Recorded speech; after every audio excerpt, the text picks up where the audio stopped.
તો આજે જન્માષ્ટમી ઉત્સવ છે અને આજે અમે લોકો કાનાને નવડાવી રહ્યા છીએ. પછી તેને તૈયાર કરીને ઝૂલામાં બેસાડશું.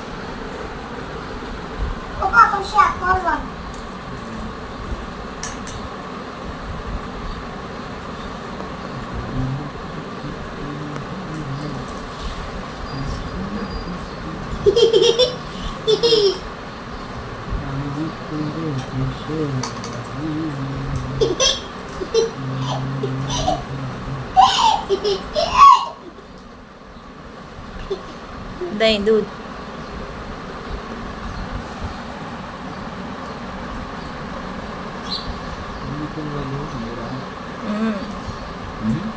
એમ જ હોય. મોઢું ને બધું સાફ કરો.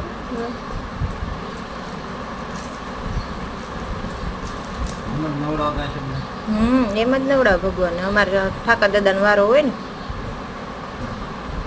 પછી ગામ ઉતર્યો પછી